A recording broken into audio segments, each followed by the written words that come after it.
All right. Well, hello. How are you doing?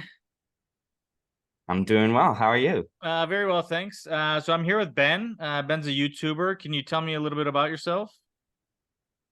Yeah. I'm a YouTuber. I went to Carnegie Mellon University. I studied business with a minor in film there, and I've had a pretty interesting career up till now. I'm only 24, so it's still very early on in my career, but I love making videos and I do anything film and content creation. And really that's kind of where my passion lies. I first got into film. I think it was back in my sophomore year of high school, if I'm not mistaken.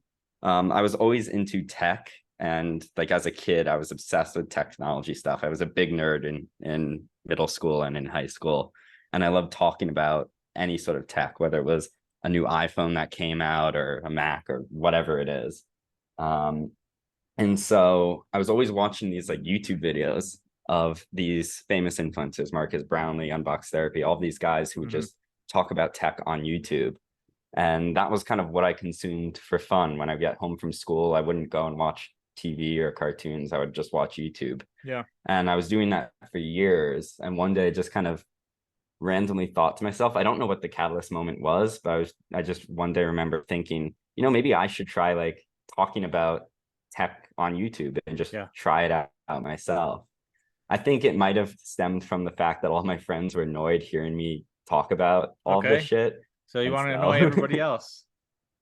yeah, I was like, all right, if I'm gonna annoy somebody, might as well be Yeah. random people on the internet Yeah, rather and than people my who want to hear friends. it because they're clicking on your videos because they're interested in the content, right? Yeah. Exactly. I figured there might be some people out there interested because I myself was Yeah. interested. So I started off very like rudimentary. I had no camera gear whatsoever, but I just wanted to start.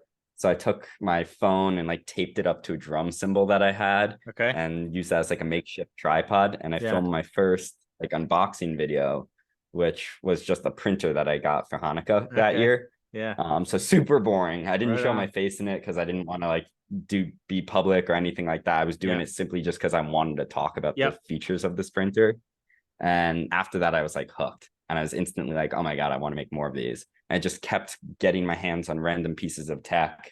I would like, when a new iPhone came out, I would use all the money I had in my bank account to just buy the phone, unbox it, talk about it, and then return it to Apple and get my money back Okay. because I Yeah. couldn't afford to keep Yeah. the phone. Yeah. And I was doing that for years and years and like slowly building up a channel. I remember like the day I hit like 100 subscribers, I was like, this is insane. Yeah. I don't know 100 people in my real life. Yeah. Um, and it just kept building from there. And eventually I kept doing it through college and had a few viral videos and was Uh-huh. able to build the channel up to like, I don't know how many views it has now, maybe 5 or 10 million views with Okay. 20,000 subscribers. So I Yeah. built it up to like a substantial amount and I love doing it. And it sort of shifted my thought of my potential career path Uh-huh. because I was initially super interested in tech and in business, and I thought I wanted to do something along those lines. Yeah. But as I grew more and more of a passion for actually creating content and getting into video, I sort of more so fell in love with the art side of it. Yeah. And that has shifted sort of how I've thought about my career. And so when I graduated college 2 years ago, I was thinking like, okay, what do I want to do now as a career? How do I want to keep the elements that I love doing right now, which is making videos, creating content, Yeah. but also bring some of my expertise into that. And so the first way that I just happened to stumble upon doing that was to join a content house out in LA. Okay. Can you So describe like what a I, content house is like? yeah. Well, first, let me Yeah, get into sure. how I actually came to that opportunity because I was myself not big enough as a creator to Uh-huh. join this house. Yeah. Content houses are typically designed for influencers who have really large audiences. Okay. Think five, um, and they all kind of either live together or just work together out of a Okay. space and just collaborate and create together. Yeah. And the idea behind it is if you can get all of these huge faces in each other's videos, Yeah. everybody will collectively grow. If one Yeah. person does well, everybody else does well. Yeah. Yeah. So it just magnifies the growth concept. Uh-huh. Um, So I was still a small creator at the time when I graduated, but I love this industry. I had always been observing YouTube influencers, and I had a really deep knowledge about just creators on the platform, Yeah. just through watching hours and hours of content and studying it and like being in it myself and making content myself. Yeah.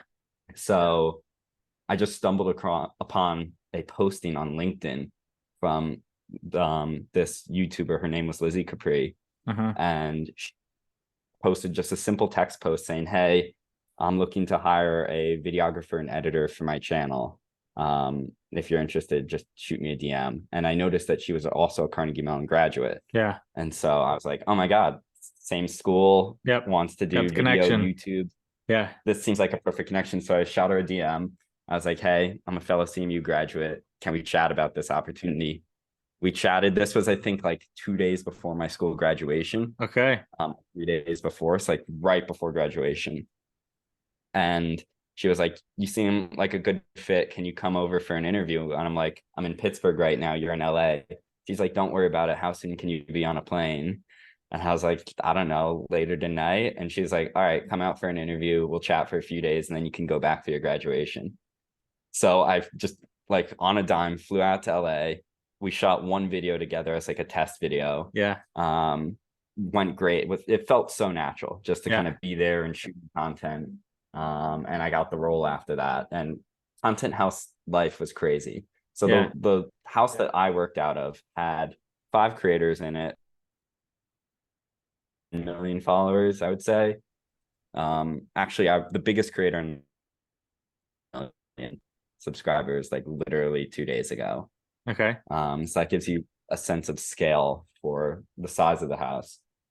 And just every day, day in, day out, our whole purpose of being there was just to produce content and pump out content. Yeah. And to get it to go viral. And so we would like sit around every morning, come up with a bunch of viral video concepts. Usually all we needed was just a title and we can work off of that. Nothing was really super scripted or super planned. It was kind of just roll with the punches and figure it out. So you go with the as we title go. first and then create from there. Oh yeah. Yeah. Title Okay. was the number one thing we would focus Okay. on. Title was first, thumbnail was second, video was third. Okay. We would have a plan for a title and a thumbnail before we actually had a plan for a video. And that Yeah. was because our content was purposely designed to go viral. Yeah, I got We you. would look at trends of the day. We would look at what other creators are doing and think, how can we build off of that? Yeah. How can we maybe take ideas and make it our own and make videos that went viral? Yeah.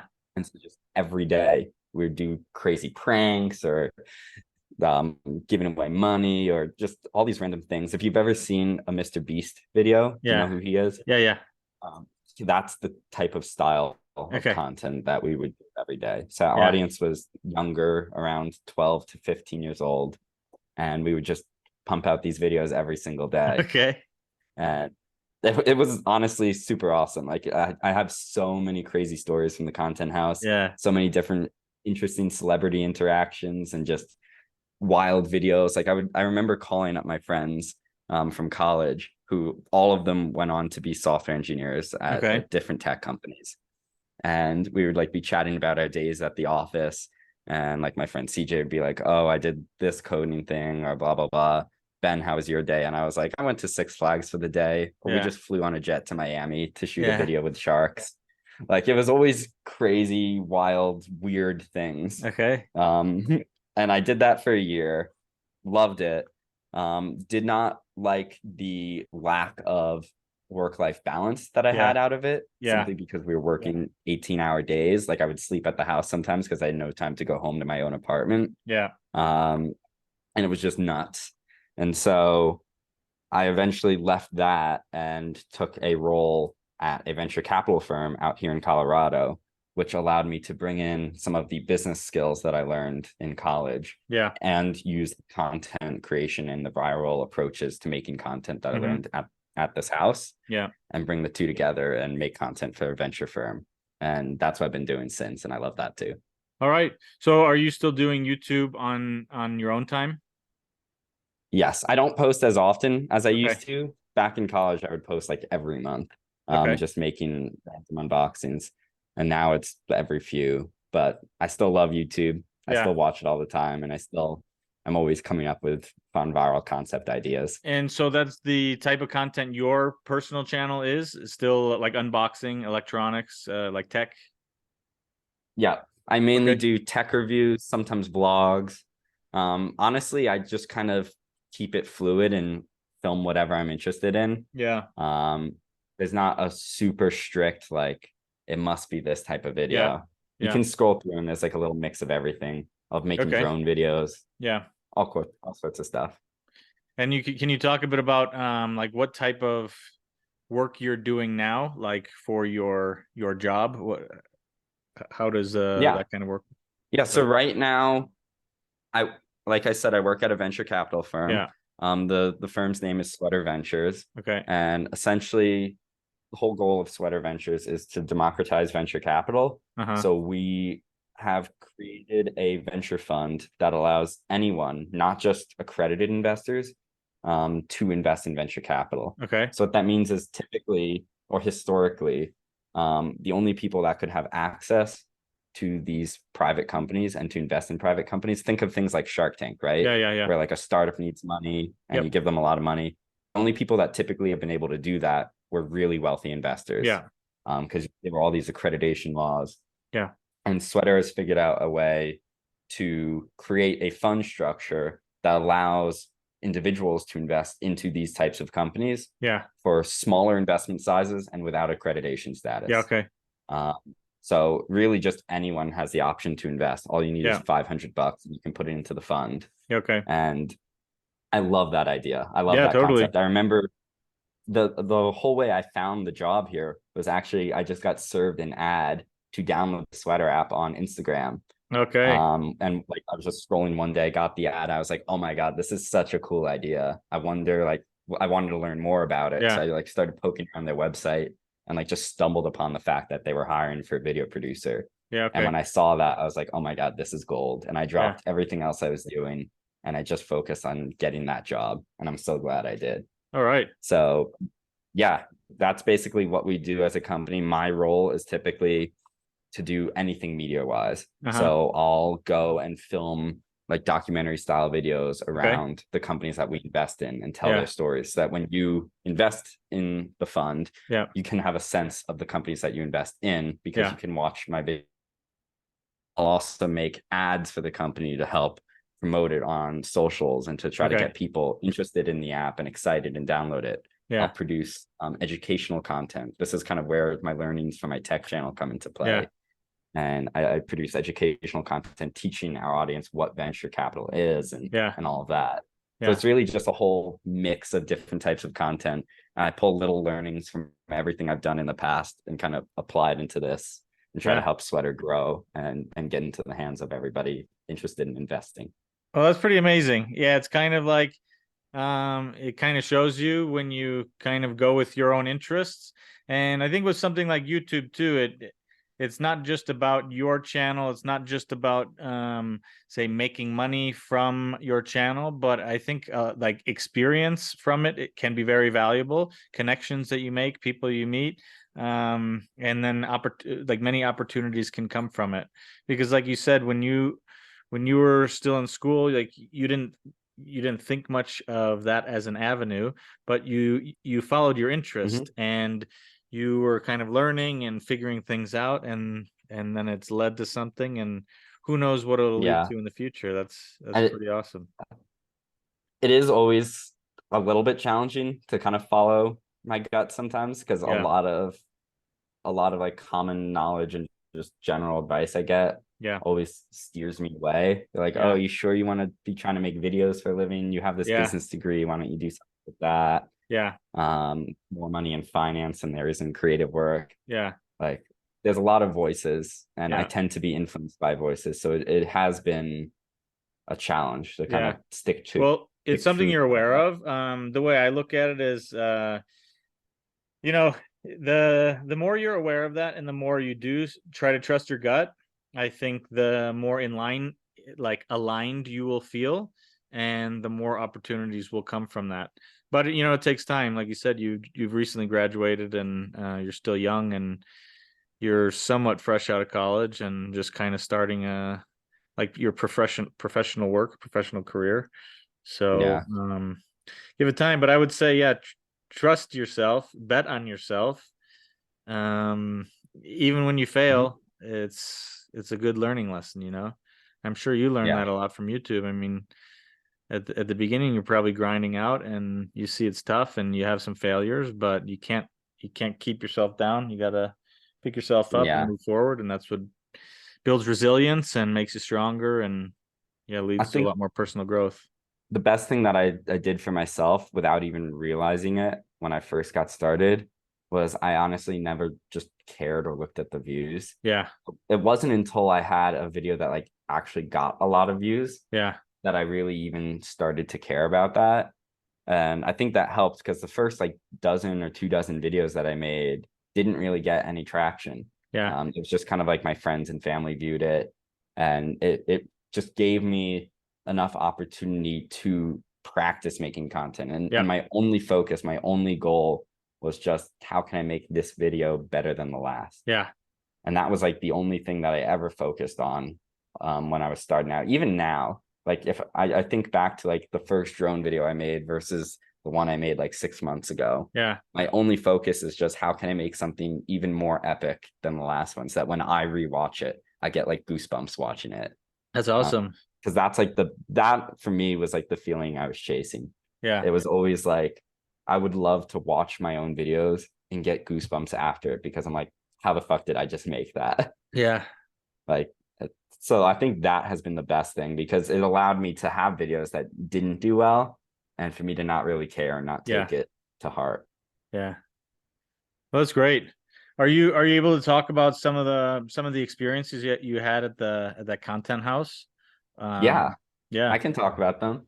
I mean, everything for the most part is public. Like the life that I lived yeah, while at this content house, even yeah. though I was the one like operating the camera, basically all of these influencers' videos was the life that I lived because I was the one holding the camera filming it. So Okay, so everything you you were get doing to more filming than that. You were doing a lot of filming for them. yeah, I did Okay, a lot of filming, a lot of basically all the filming and editing done okay, primarily for Lizzie's channel, yeah, but I would help and assist with a lot of the other creators because it was a very collaborative process and we're all sort of in each other's videos and helping out. yeah. So All it right, was cool. it So, was what kind of a situations did you get yourself into? it was a fun time. I'm trying to think back to some of the stories. I remember the coolest thing was probably my first day on the job, or let's call it first week. Yeah, Um, because I had been at the house before because I flew out for the interview. But that was a month prior because after I did the interview, got the job, I was like, okay, give me a month to kind of find an apartment in LA, move all my stuff across the country. yeah, Like there was a process involved. But when I finally made it out to Content House, and I think it was July, um, the first day on the job, before like meeting the whole team or anything like that, they said meet us at the airport, and they gave me a ticket for a flight, and I showed up at the airport, and we flew down to Miami, and we went on we did a collab with this other YouTube channel that their whole thing is they just do fishing videos. uh-huh. I forget the name of the channel. I think it's like Black Tip Okay, H or Black Tip something. okay, Um, and we went shark fishing and shark diving on like week one on the job. yeah, And I was like terrified. I'd yeah, never seen a shark in my life. And then they were asking me to go free diving with them. And this was not like you're in a cage with bars or yeah, wearing protective gear. yeah, It was like yeah, I'm in my swim trunks yeah, and nothing else. And they hand me a GoPro and they're like, jump in the water with these yeah, sharks. And the whole time the instructor's like giving out all these warnings that you don't get eaten by the shark. And they're like, make sure not to panic because the shark sense panic and then they're more likely to attack you. yeah, Don't bring any shiny objects because we've had like sharks go after GoPros and stuff like that. Meanwhile, I'm like holding this GoPro and I'm like, can I bring this in? And they're like, you'll probably be fine. We just say that as a warning. yeah, But I'm like, holy shit, am I gonna get eaten by a shark now? yeah, And yeah, that was just it was crazy and terrifying, but also like it really was quite literally jumping into the deep end of this like content world yeah, and showed me a lot about just like how exotic and crazy of a life you have to live in order to create sensationalized content that Okay. goes Yeah. viral. Yeah. Because we would be doing stuff like that all the time because that Yep. was the only thing that got views. All All right. these kids, they wanted to see these crazy lifestyles. That's why there was some study put out semi recently. I don't remember who did it or where it is, but they asked a bunch of kids what their dream job is, Yeah. or like what they want to be when they grow up. And it used to be kids said firefighters, Yeah. Yeah. astronauts, like those are the cool jobs. And now the number one job is YouTuber. Yeah. That's what every kid wants to be. And it's because they're viewing content like this, where we're like just doing this wild stuff and Yeah. living these crazy lives. And it almost seems like it can't be reality, because how can somebody be doing that much crazy stuff? Yeah. But all the creators in the house were living their lives to be sensationalized, their lives became their story and their Yeah. job and all of that. And it was just a very interesting world to observe. I'm glad I wasn't in it for like my entire life, Yeah. because I can't imagine personally like having to live that extreme every single day Yeah. forever. And if I Yeah. want to take a chill day, then suddenly I have no content that day. Yeah. Like it's exhausting. And Yeah. I get why a lot of YouTubers and creators burn out. It's Yeah. because of that effect. But it was also still really cool to observe and be in. And I think I learned a lot through the process of working there. Yeah. And what kind of like advice would you give people who are aspiring YouTubers or starting out on YouTube? I don't really have any great advice. Like literally just going for it is the hardest part. Yeah. Like a lot of people create videos and they just don't work because Yeah. people aren't interested. But if you are trying to do YouTube for the purpose of becoming famous and turning it into a career, Yeah. I think that's just the wrong mindset to begin with. Yeah. It all the big influencers that I've ever met, they started out just doing it because they liked it. Yeah. They never expected it to go where it ended up going. Yeah. But there was always a moment in all of the creators' lives that I've talked to, at least, where they realized, oh shit, this thing that I'm doing for fun can actually be something more serious. Yeah. And then they went all in on that. Yeah. So it always started out as something fun. They realized there was potential there. And then they pushed past all of the skepticism and outside voices saying you can't really make it into something. Yeah. And they pushed and made it into something. Yeah.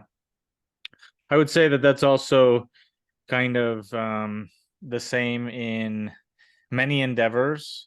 You know, chasing money, it's easier to fail and give up if you're just chasing money.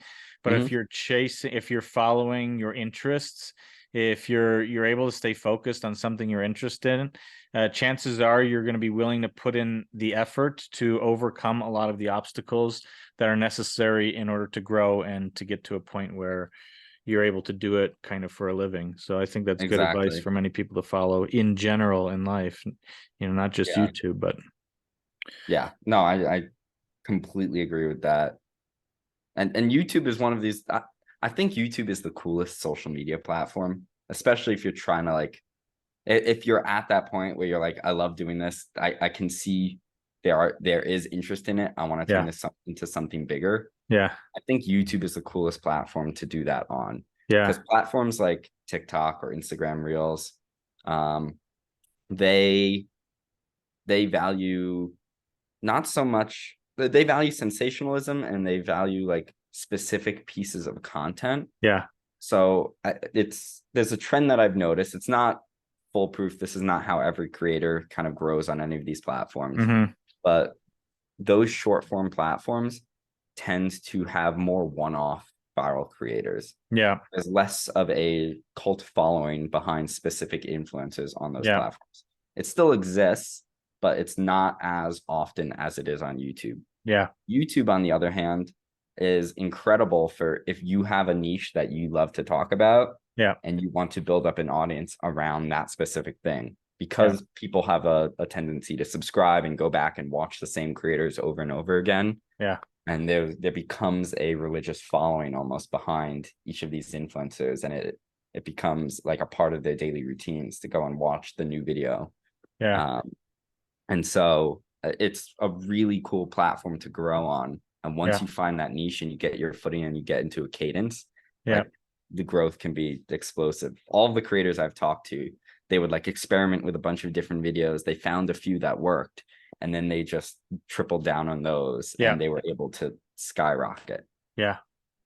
No, yeah, I agree with that. Yeah, that's good advice. With a lot related to online business is your audience can also give you a lot of ideas, and it's like experimenting. It's the same with digital marketing. You know, you're running tests, you're constantly running tests, and then you're seeing what works, and when you're seeing what works, you're Yeah. amplifying it. So I No, think that's A/B like, testing is real. I would yeah, do that with yeah, thumbnails. I would make like 3 thumbnails for video, yeah, post it, see how it did in the first few seconds of yeah, posting. And if our audience isn't clicking, I'm like, all right, scrap it, on to change, the yeah, next thumbnail. yeah. Well, that's pretty interesting. Well, Ben, it's really good. It's been really great talking with you. I really appreciate hearing your story and hearing everything you had to say. And yeah, maybe we'll be Oh, able to talk again sometime. But yeah, I appreciate your time. And yeah, I'm happy to share. I always yeah, love talking about this stuff. all right. Well, thanks a lot. Enjoy the rest of your evening, and take care. Thank you. Thank you. All righty. Ciao.